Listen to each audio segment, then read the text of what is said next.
हमारे साथ मौजूद हैं फवाद चौधरी साहब। फवाद चौधरी साहब, बहुत बहुत शुक्रिया साथ देने का। पहले पहल तो आपसे जानना चाहूंगी, फर्स्ट क्वेश्चन, क्या आप अपने आप को तहरीक इंसाफ का हिस्सा तस्वुर करते हैं?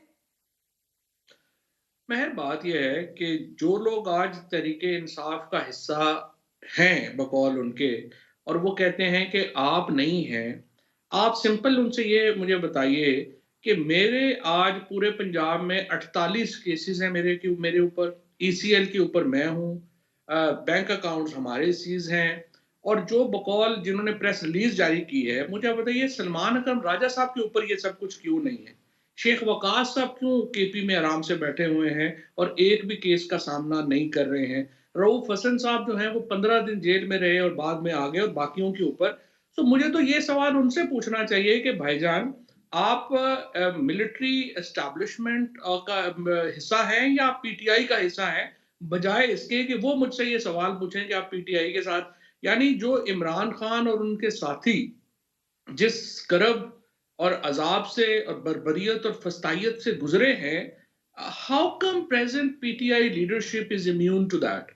वैसे how come Fawad, present to जो बी अभी फेयर, वो आपसे पूछ नहीं रहे। उन्होंने तो ये कहा है कि आपके बुज़दिलाना इकदाम उस फ्रस्ट्रेशन का खुला इजहार है कि जिसमें आप मुमकिन तौर पर तब से मुब्तला हैं जब से पार्टी ने इमरान खान की हदायत पर आपकी ज़ात से मुकम्मल लाताल्लुकी का इजहार कर दिया है, और इस अमर का भी बरमला ऐलान कर दिया है कि आप किसी भी फोरम पर खुद को तहरीक इंसाफ के नुमाइंदे के तौर पर पेश नहीं करेंगे। बट ये तो एक बड़ी छोटी सी बात है फवाद। पीटीआई की सियासी कमेटी ने इतना सख्त एलामिया दिया है, आपको जमहूरियत के लिए जारी सियासी जद्दोजहद की पीठ में छुरा घोंपने की बात की है, पतली गली से राह फरार इख्तियार करने वाला कहा नहीं है, नहीं बुजदिल, नहीं। भगौड़ा, सियासी गद्दार। इसके सिवा वो कहते हैं तवक्को की क्या जा सकती है? But the words over here, मुनाफकत, खसलत बद, हैवानी जिबिल्लत, ये मुझे मुझे तो सर डर है कि नहीं नहीं, आप एक और तमाचा तो नहीं तैयार किए बैठे हुए?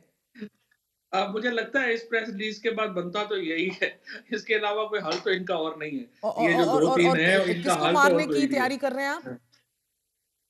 अब देख लीजिएगा, अब ना जो फिर आप कहेंगे कि क्यों थप्पड़ मार दिया, इन्हीं हरकतों की वजह से ये थप्पड़ खाते हैं। और इसमें जो सबसे काबिल एतराज बात यह है कि ये जो आपने इन्होंने लिखा है ना कि इमरान खान की हिदायत के ऊपर, जब गौहर वहां पे मौजूद थे चेयरमैन, और मैंने खान साहब से ये कहा सर कि मुझे ये बताइए कि ये जो इन्होंने प्रेस रिलीज है, आपने इनको कहा था कहने के लिए? और खान साहब ने गौहर के सामने ये कहा कि नहीं, मैंने तो बिल्कुल ये बात नहीं कही, और ना ही जो है वो मैंने ये कही। और इसीलिए जो शोएब शाहीन है, उसने जो है उसको जो मैंने ये करना नहीं चाहिए था, to be fair with, unfortunately बस गुस्सा आ गया। और उन्होंने जब ये प्रेस रिलीज पहली भी जारी की और इस पे भी, तो मैं बैरिस्टर गौहर से को भी मैंने रात को ये कहा कि आपकी मौजूदगी में खान साहब ने कहा था कि मैंने ऐसी कोई बात कभी नहीं कही है। तो आप लोगों को शर्म होनी चाहिए कि कम से कम इमरान खान का नाम तो मिसयूज ना करें, और ये एग्जैक्टली यही कर रहे हैं। कल फलाने को निकाल दो, जिसका दिल है उसको निकाल दो, अपनी मर्जी से कर दो। कोई ना डिसिप्लिन है ना कुछ तो है। आप आपके एस्टैब्लिशमेंट के बकौल इमरान खान साहब ने आपको जमात से नहीं निकाला, आप अभी भी जमात का हिस्सा हैं? बिल्कुल 100%। और ये गौहर के सामने उन्होंने कहा था कि मैंने ऐसा कुछ नहीं कहा। अच्छा, नंबर 2, ये जो सारे लोग हैं, देखिए इस वक्त प्रॉब्लम ये है कि आज आप देखें ना इनकी हालत का अंदाजा। आज सबसे बड़ा इशू क्या है कि इमरान खान को जो है इन कम्युनिक ऑर्डर कर दिया गया है, उनको डेथ सेट में डाल दिया गया है, आइसोलेशन में कर दिया गया है। और बजाय इसके कि ये अडयाला जेल के बाहर जाके ये प्रेस कॉन्फ्रेंस करते, ये केपी हाउस की लग्जरी में बैठ के ये जो है वो पतन रिपोर्ट लेके बैठे हैं, जो कि 2 हफ्ते पुराना इशू है। सो इनका एक पूरा जो मुझे नजर आता है, जो इनको जिस आसानियां जिस जो फराहम की गई हैं, जो पीटीआई के कारकुनों को मुयसर नहीं है, जो पीटीआई के हम जैसे लोगों को मुयसर नहीं है, लेकिन पीटीआई की इस क्यादत को मुयसर है, उससे एक ही कंक्लूजन है कि ये इमरान खान को जेल में रखने के लिए ये जो लोग इस वक्त मुसल्लत हैं वो सहूलतकार हैं। ये, तो और इसीलिए ये इमरान खान अगर आज जेल में है, बुशरा बीबी जेल में है, शाह महमूद कुरैशी, इजाज चौधरी, महमूद रशीद, यास्मीन राशिद जेल में है, इन लोगों की सहूलतकारी की वजह से जेल में। तो फवाद साहब, ये मुझे तहरीर करदा तो ये सलमान अकरम राजा साहब का लग रहा है। कहीं उनकी पिटाई तो नहीं होने वाली आपके हाथों? देखो, बात ये है कि ये तो आप मुझे एक कह दीजिए कि शाह दे रही हैं, और आप चाहती हैं सलमान राजा साहब की पिटाई मैं हो। नहीं चाहती मुझे सर, नहीं पता कि आप मुक्के फसाद, गाली गलोच, पटाई तो होनी नहीं चाहिए, नहीं मगर होनी, आपका एक नहीं स्टेट ऑफ होनी, माइंड आजकल होनी देखते नहीं हुए मुझे चाहिए। उनके लिए डर लग रहा है। उनको एहतियाती तदाबीर इख्तियार कर लेनी चाहिए। होनी नहीं चाहिए, लेकिन अपनी हरकतें ठीक करें ताकि ना हो।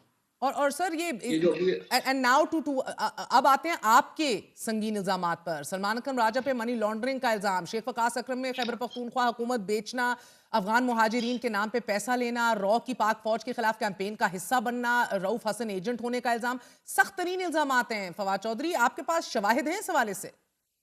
नहीं, 2 अफ़गान मुजाहिदीन को असला सप्लाई करने का आपको खुद पता है, पासबान तहरीक बनी थी और उसके ये अवलियन मेंबर थे। वो क्या करती थी? वो एग्ज़ैक्टली यही काम कर रही थी। उसके बाद जो दूसरा और नहीं है, तो आप उस वक़्त के जो जो लोग भी अफ़गान जहाद को कवर करते थे, आप उनसे पता कर लें, आपको बता देंगे। और दूसरा जो ये है अपना सलमान अकरम राजा की मनी लॉन्ड्रिंग, आप मुझे बताइए पनामा में कौन वकील था इनका नवाज़ शरीफ का? सर हुदैबिया में कौन वकील आप था? खुद ये वकील तो हैं, सारी केस उम्र लेने से क्या पता लगता है सर? एतजाज एहसन ने पूरी जिंदगी दोनों साइडों के केस लड़े हैं। He is still the last word on constitutionalism in the नहीं, कंट्री। नहीं, नहीं, नहीं, ये तो सो जब मनी लॉन्ड्रिंग हुई है, तो उनको ये तो एडवाइस करते हैं ना। एक ये जो अपना क्लास है, सलमान राजा पीटीआई तो नहीं ना इसके लिए जनरल सेक्रेटरी, और जनरल सेक्रेटरी भी जाली बने हुए हैं। इनके ऊपर तो मुकदमा होना चाहिए इम्पर्सनेशन का, कि आप जो है पीटीआई के आइन में लिखा हुआ है कि इलेक्शन से जनरल सेक्रेटरी आएगा, ये कैसे जनरल सेक्रेटरी हो सकता है? तो ये तो अपने आप को फ्रॉडेंटली ज़ाहिर करके ये फंडिंग ले रहे हैं। जिस आप फिर मुझे शख्सियत को बताइए इमरान कि खान ने चुना और उसके बाद जब उसने इस्तीफा देना चाहा, उसको फिर कायल किया कि तुम इस्तीफा नहीं दोगे, जनरल सेक्रेटरी रहोगे। आप कह रहे हैं कि वो जाली है और वो गलत है और इसी बात पे उसके ऊपर वो मुकदमा इसलिए होना चाहिए। इसलिए कि तरीके इंसाफ की आइन में लिखा हुआ तो है ना, इमरान जो खान आपके साहब भी अपने गवर्नमेंट आइन के खिलाफ ही जा रहे हैं। नहीं, इमरान खान को अपने आइन के मुताबिक उनको इलेक्ट करवाना है ना, अगर वो हों, तो खान साहब नहीं ना इलेक्ट करवा रहे। इसलिए नहीं इलेक्ट करवा रहे कि वो भी देखना चाहते होंगे। और इमरान खान की इस वक़्त सच्ची बात ये है कि जिस किस्म का माहौल उनके इर्द-गिर्द रखा गया है, जिन लोगों को एक्सेस वहाँ पे दिया गया है, ताकि बाकी लोगों को एक्सेस ना मिल सर सके। टू बी फेयर, और सलमान इसीलिए अकरम जो राजा पूरी साहब पार्ली वो एक ऐसे मोमेंट के ऊपर वो इस तहरीक का हिस्सा बने जब उनको कुछ फायदा हासिल होना नहीं था। तहरीक इंसाफ को दीवार से हाँ। लगाया जा रहा था। उल्टा एक मुश्किल तरीन वक्त था जब कोई बोल नहीं सकता था, लेट अलोन अच्छा, कि वो इस नहीं तहरीक। महर ऐसा ये बड़ा अच्छा आपने पॉइंट किया, बड़ा अच्छा पॉइंट किया। मुझे सिर्फ़ आप ये बताएँ, जो मैं आपसे कह रहा हूँ कि एक ऐसे वक़्त में जब पूरी पीटीआई जो है, उसका जो मामला है वो ये है कि वो जेलों में है। पूरी पीटीआई बर्बरियत, फस्तायत और तशद्दुद का निशाना बन रही है। ऐन उस वक़्त सलमान अकरम राजा साहब पीटीआई का हिस्सा बन रहे हैं और उनको फैसिलिटेट किया जा रहा है। सर वो यही फिर तो मैं अपनी कह रहा सीट हूँ तो जीत कि जाते ना, अगर एस्टेब्लिश वाकई नहीं, मुक्तदर हलकों के नुमाइंदे होते और जिस तरह वो तो अपनी सीट के उनको लाले पड़े हुए लेने के देने पड़ गए। वो तो ना सीट मिली, वो तो नजरियात की बात आज भी कर रहे हैं कि भाई हमें अच्छे बनने बच्चे बनने का कहा जा रहा है, सब नहीं, कुछ दे दिया जाएगा। महर बात सीट इंपॉर्टेंट नहीं है ना। सीट में हमें तो शाह महमूद कुरैशी को, परवेज अलाई को, मुझे तो इलेक्शन ही नहीं लड़ने दिया गया। हमारे तो कागज ही तो रिजेक्ट कर दिए तो गए। आज जो वो जो तो जेल ओन से बाहर चौधरी, है सर, बात सुन वो लो ना, मुखलिस नहीं है जमात के बात तो साथ। पूरी सुन लो ना, मेरी बात तो सुन लो ना। ओन चौधरी साहब और सलमान अकरम राजा साहब इतने ही बड़े एसेट थे पार्टी एस्टेब्लिशमेंट के, तो ओन चौधरी बड़े एसेट थे, तो उन्होंने अपने बड़े एसेट को जता लिया और छोटे एसेट को हरा दिया। उसमें क्या इशू है? लेकिन दूसरी तरफ मुझे शाह महमूद कुरैशी को, परवेज इलाही साहब को, बाकी लोगों को तो इलेक्शन ही नहीं लड़ने दिया गया। और फिर जो हमने 7 महीने में जेल में रहा हूँ, इनमें से कितने लोग जो हैं वो 7 महीने जेल में रहे हैं? मुझे तो बताएँ सर ना इस ज़रा, बात के ऊपर कितने वो आपको 48 याद केसेस जो दिलाते हैं हम हैं कि कर रहे हैं? कौन सी, बिल्कुल आप बात सही कह रहे हैं, आपने एक बड़ा सख्त वक्त काटा है, मगर वो आपको याद दहानी कराते हैं कि उस सख्त तरीन मरहले में आप डगमगा गए। आप यू वेंट एस्ट्रे, आपने पार्टी छोड़ दी, एक ट्वीट कर नहीं, दिए। अगर मैं डगमगा जाता, नहीं, मैं बिल्कुल आपकी बात ठीक है। अगर मैं डगमगा जाता, तो मैं आज फेडरल मिनिस्टर होता। अगर मैं डगमगा जाता, तो मैं इमरान खान के खिलाफ आज वादा-माफ़ गवाह वो होता। ट्वीट आपने नहीं अगर की मैं थी? डगमगा जी, वो ट्वीट आपने नहीं की थी? मैंने आपके प्रोग्राम में आके पूरा बताया था, मैंने ट्वीट नहीं की थी। कराई गई थी मैंने आपसे? आपके प्रोग्राम में पूरी चीज़ बताई थी। और इसीलिए जो जो सारी सख्तियाँ सही, जो सारा ज़ुल्म हमने सही, जो बर्बरियत सही, और बहुत सारी चीज़ें हैं जो तो ज़ाहिर है अभी मैंने बताई भी नहीं, और आपको पता ही है मैंने नहीं बताई। सर आप गाहे और इसकी बगाए और वजह आप ज्यादा इमरान खान से आप मुलाकात भी करते हैं, वो आपसे बातचीत भी करते हैं, स्ट्रेटेजाइज भी करते हैं, जो हमें महसूस होता है जो बाहर आके आप बताते हैं और अपने रिपोर्टर से भी पता लगता है। आपको लगता है आपकी ये एक लंबी चार्जशीट जो है, the core of Tehreek Insaf right now against party office holders right now, secretary general, information secretary, आपका इंटरनेशनल डेस्क का secretary, do you think this will go down well with Imran Khan? क्या उन्होंने तो आपको एक थप्पड़ के ऊपर भी कहा कि जाके सुलह कीजिए, आपको लगता है कि दिस ये उनके लिए काबिल कबूल होगा एक ऐसे वक्त में कि जब पूरी। यू थिंक हाँ। देखिए बड़ी सीधी बात है। इफ द जो आपने फिल्थी लैंग्वेज जो आपने खुद कहा कितनी घटिया जुबान इस्तेमाल की गई है, उस प्रेस रिलीज़ में जो पॉलिटिकल कमेटी ने जो है वो इश्यू की है, अगर खान साहब उसको देखेंगे और फिर मेरी चार्जशीट को देखेंगे तो वो तो मुझे कहेंगे कि आपने तो बड़ा हल्का हाथ रखा है।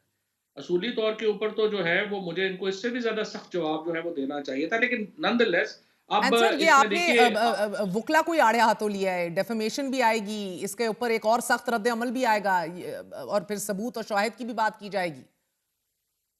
नहीं, इनकी इतनी औकात नहीं है, ये कहाँ इतने खुलते हैं। ये अपने सिर्फ बताएँ ना, ऑडिट करें ना बताएँ। मुझे आप बताइए कि टीवी के ऊपर आई थिंक आपके ही प्रोग्राम में रऊफ हसन ने खुद एडमिट किया कि वो तनख्वाह ले रहा है और खुद तनख्वाह अपनी बढ़ा ली। मुझे आप एक मिसाल और दे दें कि पॉलिटिकल पार्टी में वो कहे, एक बंदा आके कहे कि मैं लीडर हूँ पॉलिटिकल पार्टी का और मैं पॉलिटिकल पार्टी से तनख्वाह भी ले रहा हूँ।